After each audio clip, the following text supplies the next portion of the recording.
Bueno, ahí estamos, mejor que ayer, con visitas hoy. Estuvimos anunciando su presencia para hablar de todo un poco, también de su carrera, por supuesto, aquí en el Gastón Dáchari. Está con nosotros la señorita Martina Sánchez Villar. Bueno, es un gusto tenerte acá para charlar un rato de todo un poco, principalmente porque se están desenvolviendo, desarrollando un trabajo lindo, importante, que llama la atención, dicho sea de paso, porque que Abogacía haga cine medio por ahí llama la atención, ¿no es cierto? ¿En qué instancia de tu carrera estás ahora? Ahora estoy en el tercer año, en el nuevo plan sería el anteúltimo, así que estamos ahí avanzando a poco, pero es llevadero. ¿Cuántos años son? Son 4 años ahora la carrera. Solía ser 5, pero ahora con el nuevo plan se achicó bastante. Qué bueno, pero ¿dan más materia juntas o no? Muchísima materia juntas, sí, estamos todo el día acá. Mucho para leer, ¿no? Mucho para leer, sí, vivimos acá ahora, básicamente con mis compañeros, sí. Está bien, está bueno, pero si quieren salir buenos y conocer, realmente lleva tiempo. Cualquier carrera tenemos que dedicarle tiempo. Bueno, ¿y cómo están trabajando? ¿Qué estás haciendo ahora en especial? Porque además tenés un título de licenciada en Antropología Social. En Antropología Social, sí. ¿Y en qué consiste esto? Por ahí la gente se pregunta, ¿y qué es eso?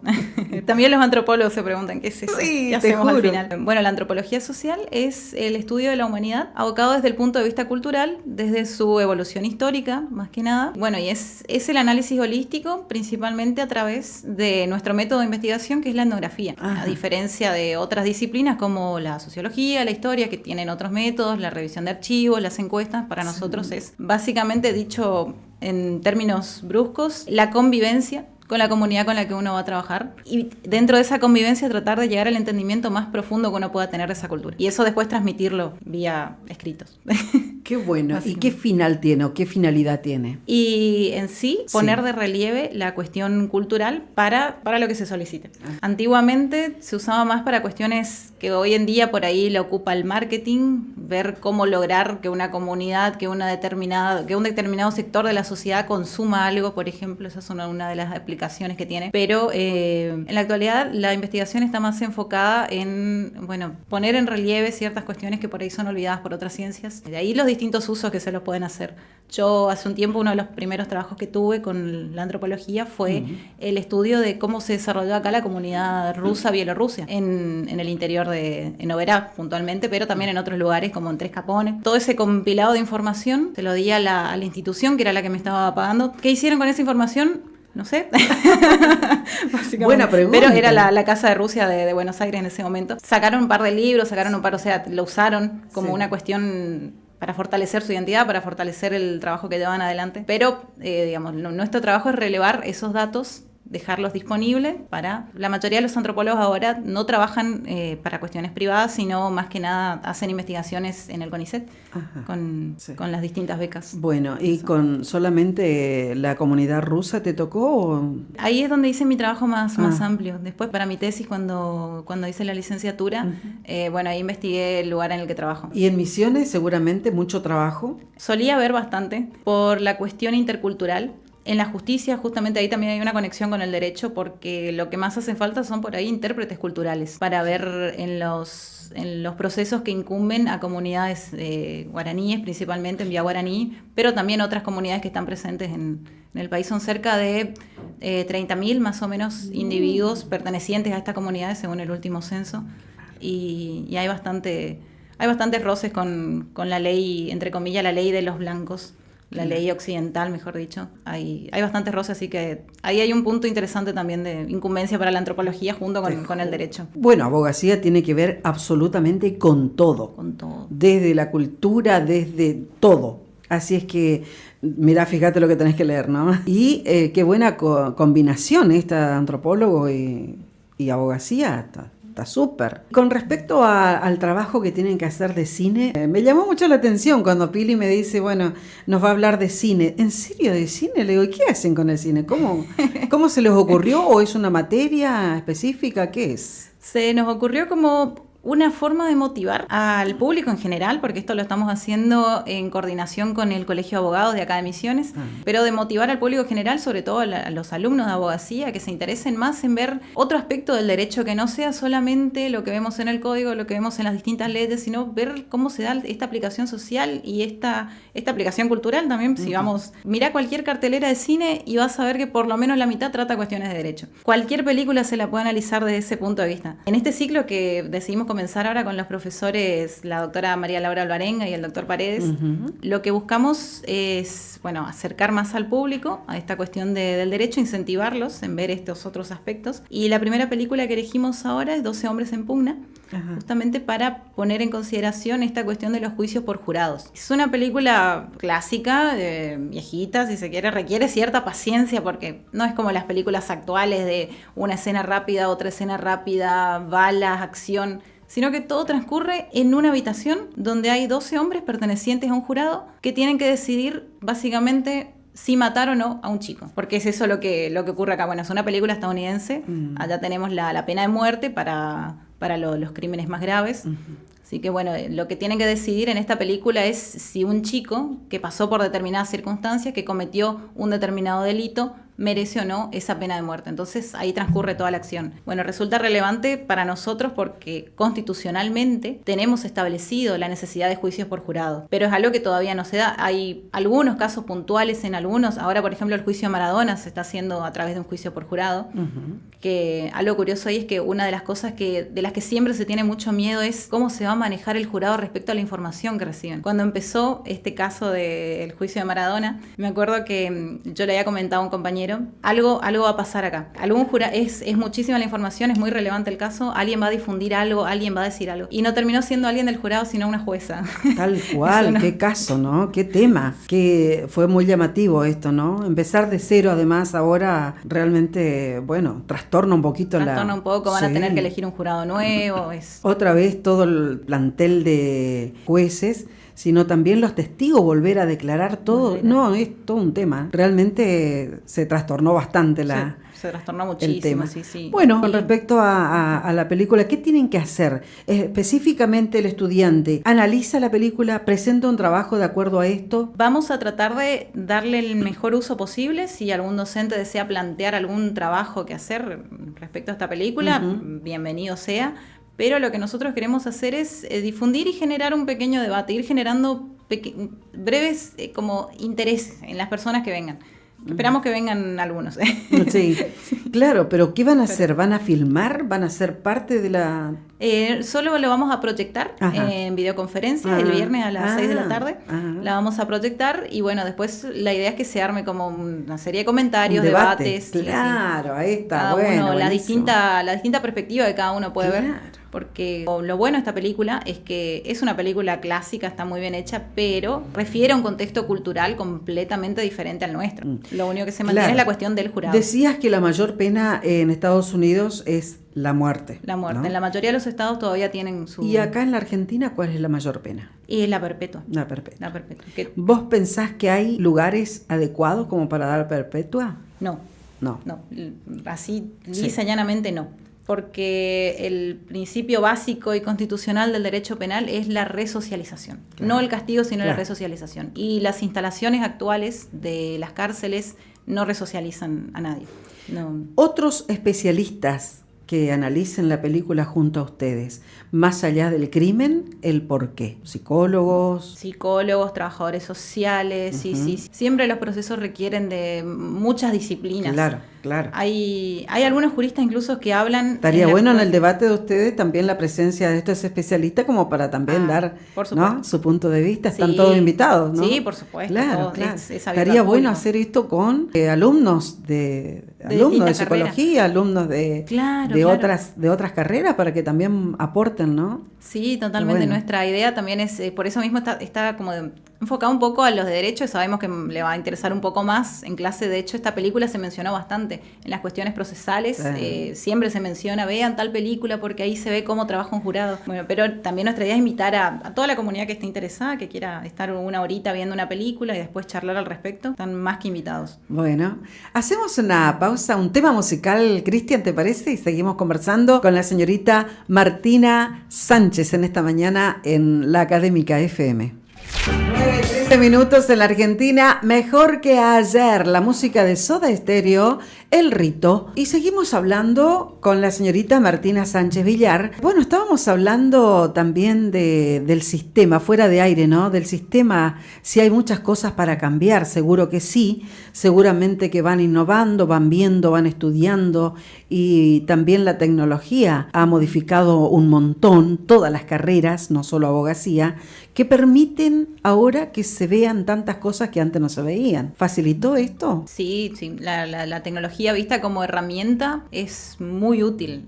Es muy útil, más allá del entretenimiento que por ahí uno confunde, estar en la tele, en la compu, en el celular, TikTok, qué sé yo, es una fuente de información importantísima. De hecho, creo que la humanidad más que nunca tiene disposición de información de todo tipo, acceso a libros en los que yo jamás hubiera pensado que iba a tener una biblioteca tan grande en un pendrive. Claro, tal gigas cual. y gigas de muchísimos libros a los que en sí nunca hubiera accedido, porque por ahí son extremadamente costosos o ni siquiera se editan acá. O pero pesados sí. para llevarlos o de un lado pesados al para otro. llevarlos, o en físico se van perdiendo, pero en la virtualidad, bueno, están ahí, están disponibles. Sí, más que nunca tenemos información, así que tenemos muchas herramientas para ir construyendo esta ciudadanía de la que estamos hablando. Claro, y bueno, con respecto al sistema de penalizaciones, ¿hay cambios también o no? ¿Hay más cosas que se ven para penalizar más? Hay muchos cambios respecto a la tecnología, principalmente en el acceso al público. La instancia oral de los juicios penales es público, por ejemplo, pero ¿cuántas personas de acá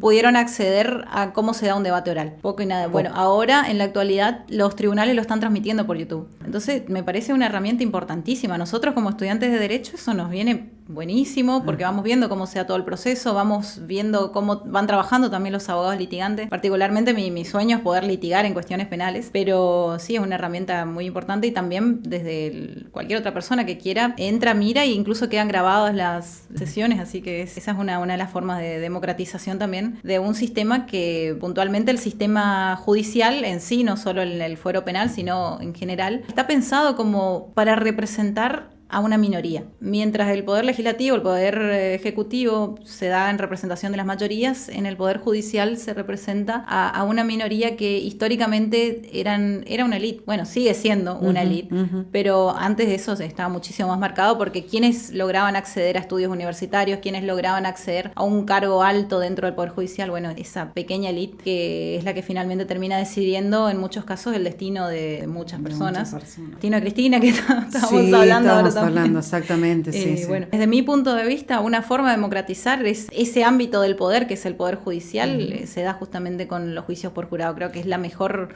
opción, por eso también el incentivo a prestarle atención a esta película que vamos a pasar el viernes. Está bien. Y ya que la nombraste, así como estudiante, ¿analizan casos así políticos? Sí, analizamos distintos fallos. Claro. En materia penal, eso lo damos más que nada en penal 2, que ahí es como que uno ya tiene un poco más de herramientas para ir analizando, pero sí, se ven fallos en clases, se trata de encontrar también, a ver cuáles son los argumentos, a ver cuáles son los errores, ¿viste? Se los va desmenuzando para ir viendo cómo se da ese derecho en la práctica. Claro, y como estudiantes, ¿necesitan cambios en los sistemas que se está dando ahora, no? Bueno, por ahí uno dice como estudiante, me gustaría que fuese de tal o cual manera, o yo haría esto en el lugar de. ¿Puede pasar eso o no? Sí, yo creo que el estudiante se recibe y tiene como una visión completamente idealizada. Y dice, bueno, pero la Constitución dice esto se tiene que hacer así, la ley dice esto. ¿Qué pasa en la realidad? Bueno, ahí entra un poco en juego el factor humano, la cuestión cultural, cómo realmente se manejan las cosas dentro de los tribunales, cómo realmente van decidiendo los jueces.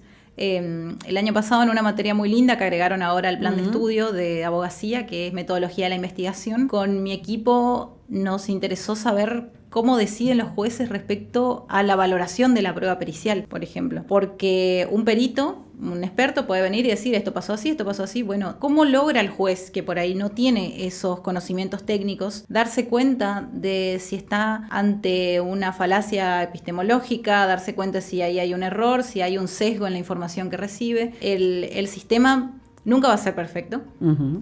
A través de distintas leyes, a través de cómo se va dando el avance, cómo se va ahora, de hecho está en discusión un nuevo Código Penal, por ejemplo, que probablemente quiten alguna de las figuras que todavía se mantienen en el viejo. El Código Penal viejo tiene más de 100 años y que hay bastante para reformar ahí, pese a todas las paulatinas reformas que se le fueron haciendo. Sí. Pero bueno, por más que se trabaje muchísimo en el papel, llevar esa novedad del papel, llevar esa perfección del papel a la realidad, con las miles de cuestiones culturales que incumben, sobre todo en materia de derecho, es más complicado. Lograr esa perfección en la realidad, pasar del deber ser al ser, es muchísimo más complicado. Pero bueno, creo que si uno no tiene un poquito ciertos ideales que te lleven adelante, cierto marco, si se quiere, moral, en el cual uno pues, se puede mover, funciona como un horizonte, funciona como un faro para guiar las actividades, digamos. Bueno, antes un abogado se encargaba absolutamente de todos los temas. O sea, tenías un divorcio, iba al abogado. Tenías un problema con el vecino, no sé, por una causa de un terreno,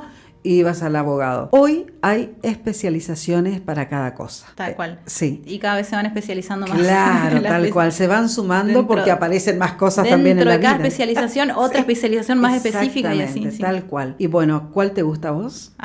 Bueno, en lo personal a mí me gusta el derecho penal. Todo lo que tenga que ver con el derecho penal me entusiasmó muchísimo.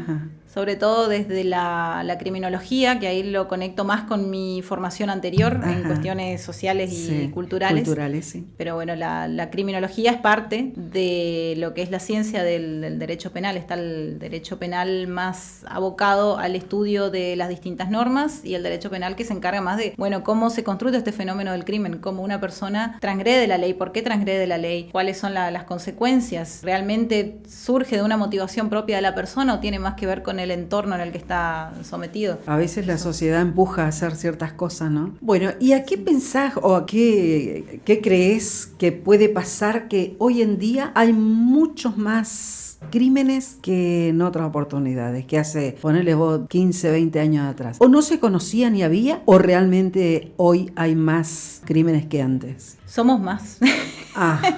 Somos muchos más seres humanos en grupos más reducidos de convivencia, más juntos. Claro. Eso es un factor a tener en cuenta. Por otra parte, bueno, ahora básicamente todos somos difusores de medios porque todos andamos con el celular por ahí. Hay un choque, lo filmamos, subimos, otra persona también lo subió.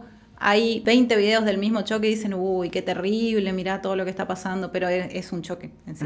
Ese eco que se hace mediáticamente también da como la sensación de que hay como muchos más crímenes, como hay más volumen. Sí. Y un tercer factor es que legalmente se pone de relevancia también violencias que por ahí antes estaban mucho más ocultas. Claro. Que eran exclusivas del ámbito privado. ¿Cómo pasa con la violencia intrafamiliar? Los femicidios, ¿cómo se dan? Los femicidios, exactamente. Es impresionante la cantidad. Y cada día uno. Acá, digo, en la Argentina en general, ¿no es cierto? Impresionante. Muchísimo. Y bueno, los maltratos y violaciones también son increíbles a veces. Como por años a veces los tienen encerradas a las hijas, los padres, biológicos inclusive. Y son cosas tremendas que salen a la luz hoy por la tecnología, como decís. Pero bueno, en su momento pasaron también, ¿no? En su momento pasaron también y en muchos casos los crímenes eran cuestiones de, como eran exclusivamente de índole privada, hoy en día lo tenemos como un delito, está codificado. Está publicado todo. Está, exactamente, pero antes quedaba como en el ámbito de la familia. Exacto. Hay una violación, bueno, qué vergüenza, pero no hablemos al respecto. Claro. Que eso quede acá, entre nosotros. Se iba ocultando lo mismo, la violencia conyugal, la violencia sobre todo del hombre hacia la mujer. Sí. También hay del otro tipo de violencia, pero sobre todo la violencia del hombre hacia la mujer era algo que se ocultaba muchísimo. Era algo incluso aceptado socialmente. Culturalmente se tenía la idea de la mujer como un ser en potencia, como un ser con cierta inmadurez a la cual el hombre tenía derecho a corregir. Podía someter, podía corregir, y ni hablar del hecho de que la esposa era tomada como una propiedad también. Sin voz, claro, con todo sin voz ni voto. Bueno, hoy en día esto de la igualdad de género y todo eso hace que las mujeres tengan más ánimo, ¿no? Para denunciar estas cosas. Más ánimo para denunciar, sí. también generó otra consecuencia cultural también interesante, a ver, que son las falsas denuncias. Lamentablemente hay muchas falsas denuncias que, bueno, esto después tiene que someterse a prueba, el proceso es largo, pero no quita el daño que se le hace a la persona, porque también se ve mucho una cuestión que desde el punto de vista constitucional me parece a cualquier persona le va a parecer una aberración, que es meter preso a una persona sin las pruebas necesarias. Ahora, basta una denuncia de una cuestión de género para que una persona incluso se le pueda privar de su libertad, cuando eso debería ser lo último. El derecho penal justamente es de última ratio, lo último que se puede hacer es privar a alguien de la libertad. Bueno, está, mirá, pasa lo siguiente, o lo meten preso inmediatamente, seguramente con pruebas. Pero pasa de que lo dejan libre y termina, pero lo denunció una vez, lo denunció 2 veces y no hicieron nada, y hoy terminó en la muerte de la pareja. También se ven los dos aspectos. Claro, exactamente. Se ven ambos aspectos. Entonces, bueno, hay ahí algo también que hay que ver cómo ajustar esa parte para que, pero andás a ver, ¿no? La mente de cada uno de un Y hay autores, ¿no?, del derecho penal como Sansinetti, donde se evalúa la cuestión, por ejemplo, del testigo único. Cómo se valora históricamente el testigo único está, pero ya desde en la Biblia incluso encontramos pequeños retazos en las que para condenar a alguien hace falta que hayan 1 o más testigos. Esto es ir un poquito de tema, pero está bueno hablar como pero por ejemplo, cuando a Jesús lo condenan, tomando su proceso desde el punto de vista legal, ese grupo que decidió condenarlo tuvo que conseguir testigos ahí salido de la nada que dijeron sí, él hizo esto, él hizo aquello, pero incluso en ese punto era necesario más testigos. Claro. En la actualidad hay algunos casos en los que una persona es condenada por un único testigo. Bueno, hablábamos recién también, Martina, sobre cuando ocurre algún evento, algún accidente o algo en la vía pública, la gente, los testigos tienen miedo de hablar.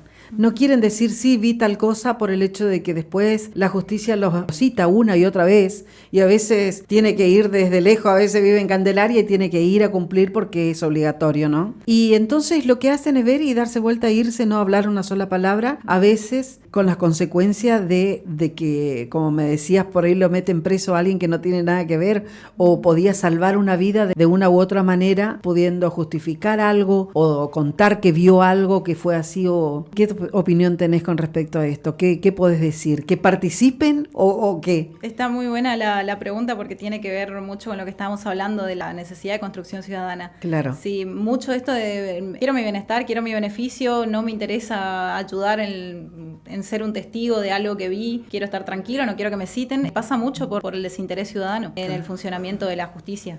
Claro, porque queremos que se cumplan las reglas, pero tampoco colaboramos mucho como ciudadanos como para que esto pase, ¿no? Tal cual, por eso nada más que venía el comentario. Bueno, ¿cómo se elige un juez? Bueno, acá en Misiones con ese orden. En el Consejo de la Magistratura es el encargado. Después eso se ratifica a través de los legisladores. Bueno, ese consejo entonces técnicamente elige al más apto, al idóneo, como para todos los cargos públicos en general. Por norma debería siempre elegirse al más idóneo. De ahí también en paralelo está la cuestión humana, está la cuestión social, pero bueno, lo que establecen las normas es que se va a elegir al juez, al más idóneo, al que corresponda para el cargo, al que hizo más carrera, al que tiene más conocimiento, que tiene más, al que puntúan mejor en esa evaluación que lleva adelante el Consejo de la Magistratura. ¿Todos los abogados apuntan a ser jueces o no? No creo. Particularmente yo, por ejemplo, a mí me interesa mucho la litigación. Francamente no me veo un día intentando ser jueza o algo. Por supuesto, uno dice es un sueño, es un lugar muy importante, es una responsabilidad muy importante. Al menos en este punto de mi vida yo me veo como litigante. Creo que somos muchos los que más queremos recibirnos y ejercer. ¿Pensás tener tu propio bufet o cómo sería? ¿Trabajar con otros? Sí, en el estudio o lo que se dé, ¿no? Porque de pronto por ahí cuando recién salís de la carrera uno va buscando a veces compañía también para arrancar, ¿no? Totalmente. Y eso se va gestando mucho también, porque Algo muy importante en la carrera es el compañerismo. Compartimos muchísimas horas juntos, estamos ahí, nos conocemos, ya sabemos más o menos vida y hora de cada uno y se va generando por ahí la confianza necesaria para ir conformando esos equipos. De ahí a el día de mañana pasar a trabajar juntos en la calle, buscando casos, ayudándonos mutuamente, es un paso así de chiquito, es como parte de la propia carrera. Bueno, muy bien, qué linda charla. Te invitamos a que vuelvas en otro momento. Deseamos que cumplas tu sueño, que todo te salga bien, que puedas recibirte pronto y bueno que puedas aconsejar así a los alumnos, a la gente joven, ¿no? Y no tan joven, porque no hay un límite de edad para estudiar si realmente tenés gana y vocación. De hecho, algo curioso es que yo estoy haciendo la carrera junto a mi mamá. ¡Ay, no me digas! Ella está un poco más adelantada que yo, sí. ¡Qué lindo! Te felicito y la felicito. Bueno, muchas gracias. Así pasó nuestra visita de hoy con una importante charla que hemos tenido esta mañana en Mejor que Ayer con la señorita Martina Sánchez Villar. Gracias. Muchas gracias. Días frescos.